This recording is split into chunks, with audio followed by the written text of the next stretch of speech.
Saudara-saudaraku yang terkasih, selamat berjumpa di Renungan Harian di channel Katolik kita.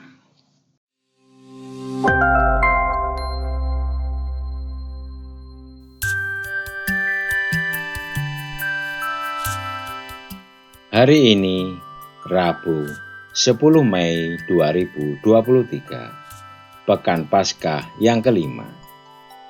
Bacaan diambil dari Injil Yohanes, bab 15, ayat 1 sampai dengan ayat 8. Dalam amanat perpisahannya, Yesus berkata kepada murid-muridnya, "Akulah pokok anggur yang benar, dan Bapakulah pengusahanya.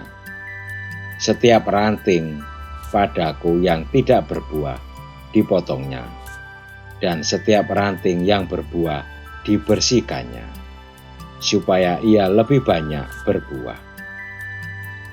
Kamu memang sudah bersih karena firman yang telah kukatakan kepadamu. Tinggallah di dalam aku, dan aku di dalam kamu. Sama seperti ranting tidak dapat berbuah dari dirinya sendiri, kalau ia tidak tinggal pada pokok anggur. Demikian juga kamu tidak berbuah jikalau kamu tidak tinggal di dalam aku. Akulah pokok anggur, dan kamulah ranting-rantingnya. Barang siapa tinggal di dalam aku, dan aku di dalam dia, ia berbuah banyak. Sebab di luar aku, kamu tidak dapat berbuat apa-apa. Barang siapa tidak tinggal di dalam aku, ia dibuang keluar seperti ranting dan menjadi kering. Kemudian dikumpulkan orang dan dicampakkan ke dalam api, lalu dibakar.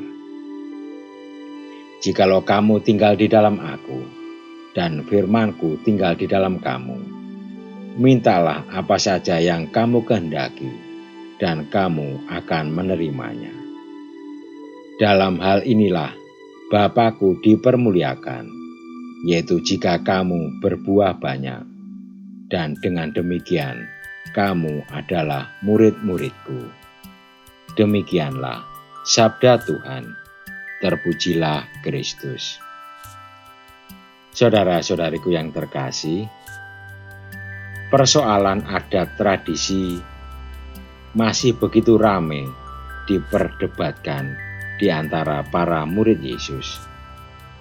Apakah orang harus disunat seturut adat istiadat orang Yahudi untuk menjadi murid Yesus? Di satu sisi, pilihan sikap mereka yang menegaskan perlunya sunat sebagai syarat bisa dipahami.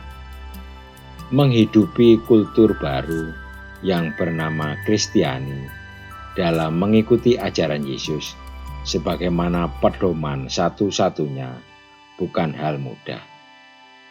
Setidaknya ada dua alasan.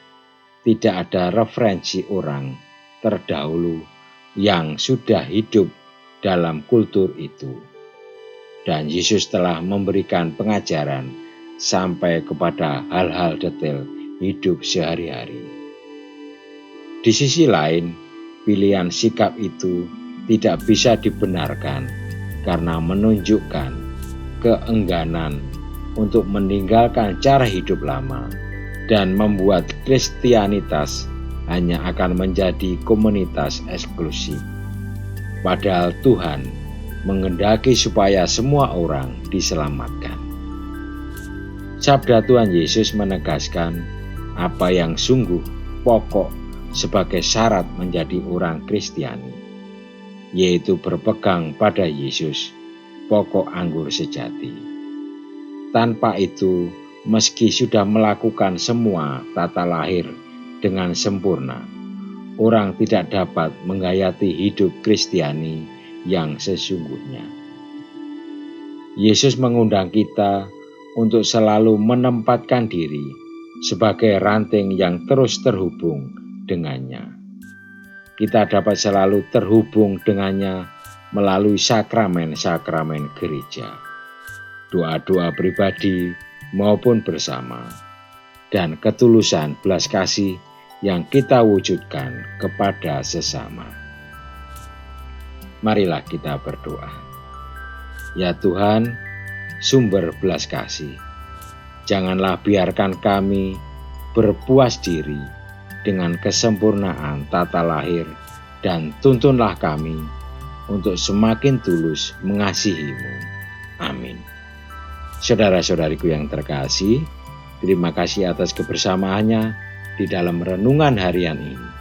Kita akan berjumpa kembali di renungan harian berikutnya. Berkah dalam.